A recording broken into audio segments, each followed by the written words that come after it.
Programang ito ay rated SPG. Striktong patnubay at gabay ng magulang ang kailangan. Maaaring may masiselang tema, lengguwahe, karahasan, sexual, horror o droga na hindi angkop sa mga bata. Mga kaganapan sa Lilet Matias, ang katotohanan at mga pagsubok, ang pagsisimula ng labanan. Sa isang mundo kung saan ang mga lihim at kasinungalingan ay nagiging hadlang sa katotohanan, ang kwento ni Trixie, Lilet at Attorney Alon ay puno ng tensyon at emosyon. Ang bawat tauhan ay may kanya-kanyang laban, at ang kanilang mga desisyon ay may malalim na epekto sa kanilang mga buhay at sa mga taong mahalaga sa kanila. Ang banta at pagsisiyasat ni Trixie. Matapos ang sunod-sunod na pagkabisto ni Trixie sa kanyang ina, si Patricia at kay Attorney Alon, nagiging mas delikado ang kanyang sitwasyon. Ang banta ni Attorney Alon kay Patricia ay nagdulot ng takot sa puso ni Trixie. Alam niyang hindi siya ligtas, ngunit ang kanyang determinasyon na malaman ang katotohanan ay mas malakas kaysa sa takot. Sa isang masinsinang pag-uusap, pinagsabihan ni Patricia si Trixie na itigil ang kanyang investigasyon. Ngunit sa kabila ng mga babala, nagpasya si Trixie na ipagbigay alam kay Lilet ang lahat ng kanyang nalalaman. Ang kanilang pagkakaibigan at pagkakapamilya ay higit na mahalaga sa kanya kaysa sa anumang banta. Ang pagsubok ni Lilet. Samantala, si Lilet ay abala sa kanyang bagong kaso. Matapos matuklasan ang mga kasinungalingan ng kanyang kliyente, si Lydia tungkol sa pagkamatay ng kanyang anak. Nagdesisyon si Lilet na i-withdraw ang kaso. Ang kanyang desisyon ay nagdulot ng pagdududa kay Lydia, na labis na nagsisi sa kanyang mga aksyon. Nangako si Attorney Abalos kay Lydia na tutulungan siyang makahanap ng matinong trabaho upang makapagsimula muli. Ang kanilang pag-uusap ay nagbigay ng pag-asa kay Lydia, ngunit ang kanyang mga pagkakamali ay nag-iwan ng mga sugat na mahirap pagalingin. Ang pagsasama ni Eira at Attorney Alon. Habang abala si Eira sa kanyang mga gawain, hindi niya namamalayan na ang kanyang kasal kay Attorney Alon ay nagiging masalimuot. Ang kanyang tiwala kay Attorney Alon ay nagbibigay sa kanya ng pag-asa na magiging maayos ang kanilang kasal. Ngunit sa likod ng kanyang ngiti, may mga lihim na nakukubli.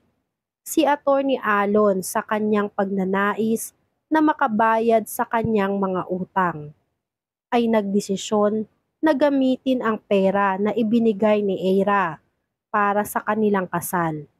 Ang kanyang mga plano ay nagiging masalimuot at ang kanyang mga desisyon ay nagiging sanhi ng pag-aalala kay Sabrina, na nag-aalala na baka mahalata ni Eira ang kanyang mga balak.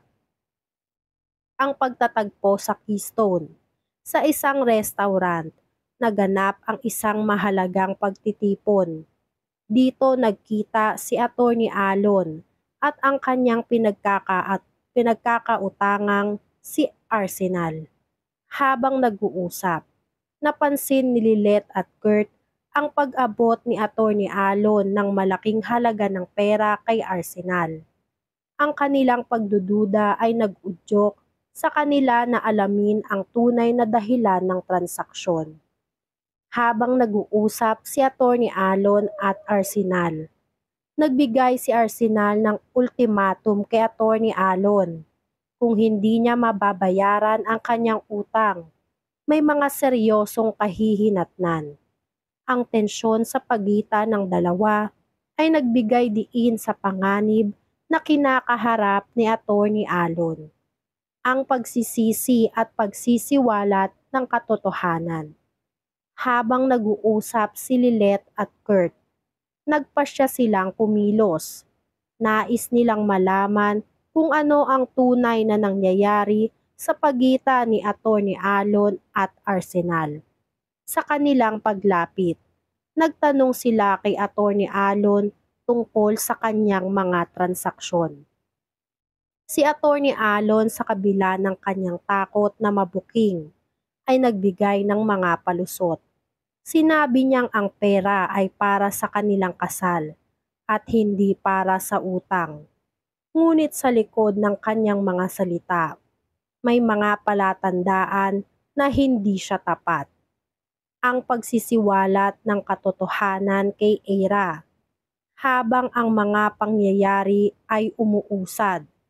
Si Eira ay nagiging mapanuri. Nagsimula siyang magduda sa mga sinasabi ni Atty. Alon.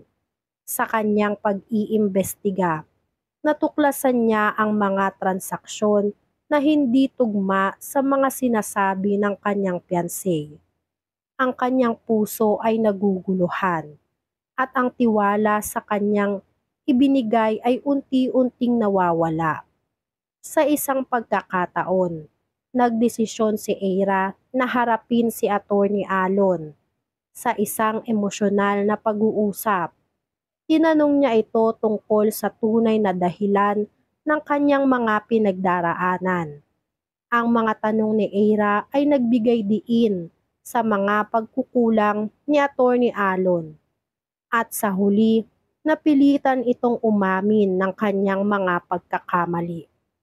Ang pagsasama-sama ng mga tauhan, habang ang mga lihim ay unti-unting lumalabas.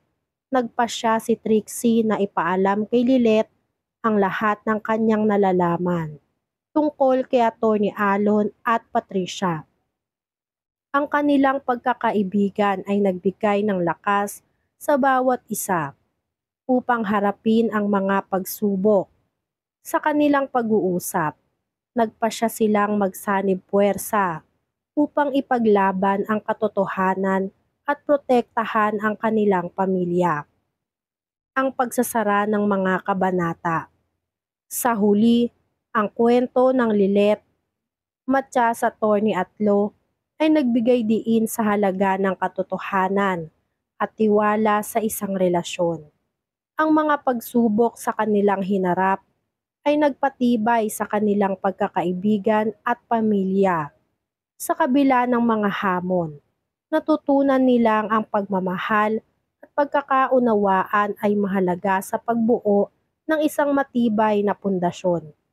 Ang mga susunod na kabanata ay magpapakita kung paano nila haharapin ang mga bagong pagsubok at kung paano nila mapapanatili ang kanilang mga relasyon sa kabila ng mga lihim at kasinungalingan.